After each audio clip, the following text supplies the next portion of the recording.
Hello, welcome to my video blog number 5 on how to manage an ileostomy. Today I will speak about the all-important business of trying to avoid leaks. It starts with having the right bag size cut, the flange. You have to have the correct size. If it's too large, it'll cause skin irritation and leak. If it's too small, it'll overflow too and go beyond the barrier. So you got to get it just right. Every box of stoma bags comes with one of these. So you measure it up against your stoma, and that is the size to which you cut it. I'm 30 millimeters. So to do this, I have to carefully look at the guide and cut around the 30 millimeter mark.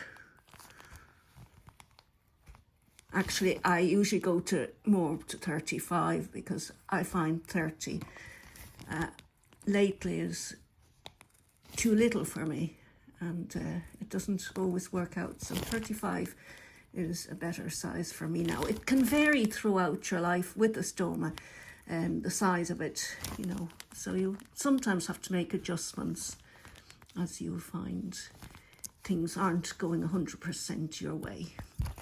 So that's fit and ready to fit on, except one very important thing, and I have left this out on about 2 occasions. Seal it up before you put it on. Next thing is, well, the way I do it is to apply stoma paste onto the bag rather than onto my belly.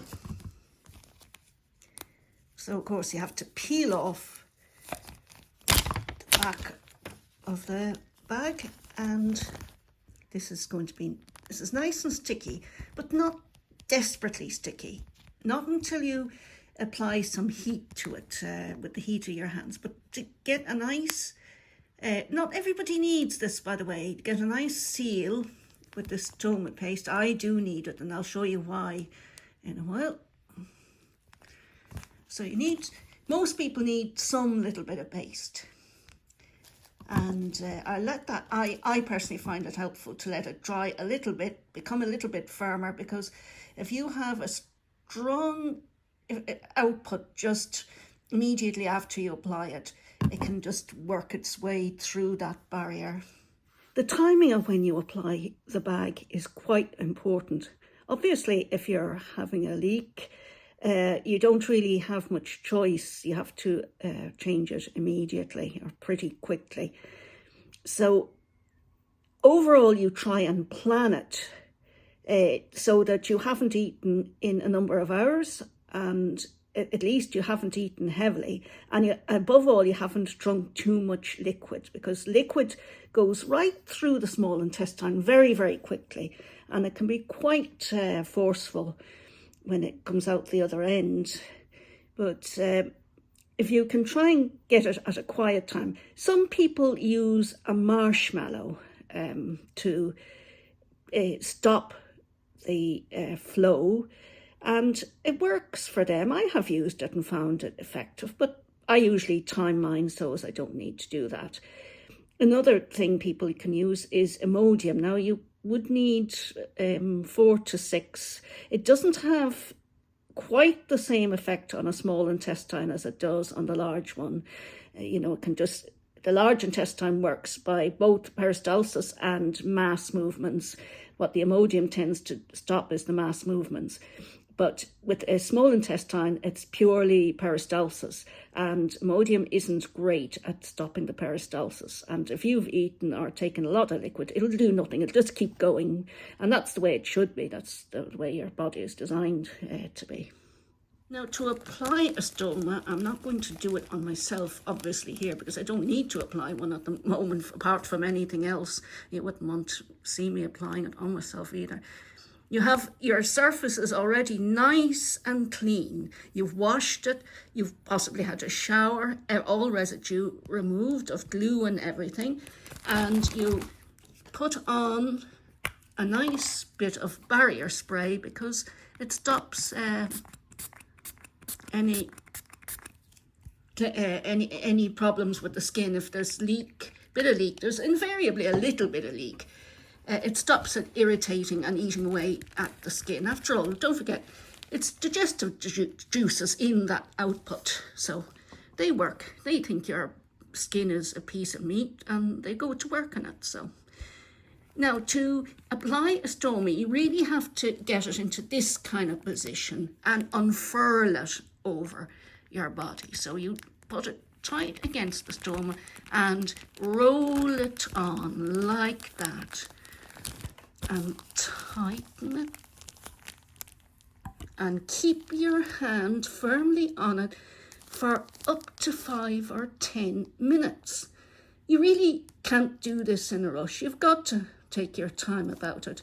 And I find sometimes a little blast of a hairdryer if it's a very cold day or something like that. So once you've done that, I wouldn't go moving about too much either for the first half hour or so. And I wouldn't go eating a huge big meal or drinking lots of liquid immediately after. I'd leave it a while, just relax. Go about your business, but don't do anything overstrenuous. Just let it settle on and set in, and you should be all right. It should be fine. If you are out and about and you notice the very start of a leak, sometimes you can kind of feel it. It starts getting a bit itchy, and that's because the juices are attacking the skin. Now, you can use these flange extenders. They'll buy you a couple of hours maybe before you can get to a bedroom to comfortably attend to yourself. You can layer these up and put as many as you like, extend them out as you wish on whatever side that's starting to leak, or you can do it as a precautionary measure, especially if you're a bit in doubt as to the application of the bag, and you really don't have time to redo it.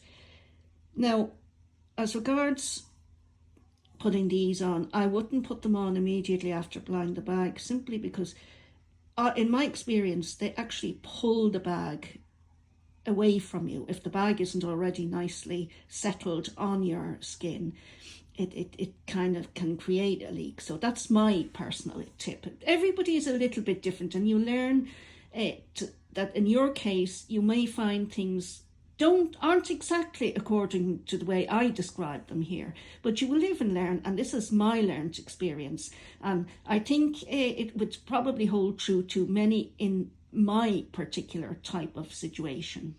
Now, you're looking at my own stoma here. As you can see, it is very recessed, so I need that convex type of bag for it, and I need to apply that paste, and I need to be very careful about applying and unfurling the bag onto my belly.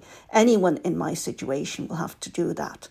I'm in this situation simply because I had to have emergency surgery to correct a peristomal hernia which had become incarcerated.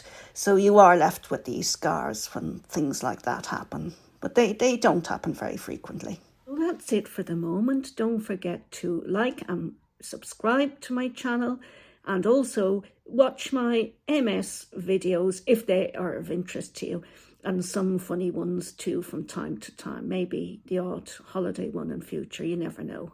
Thank you for watching.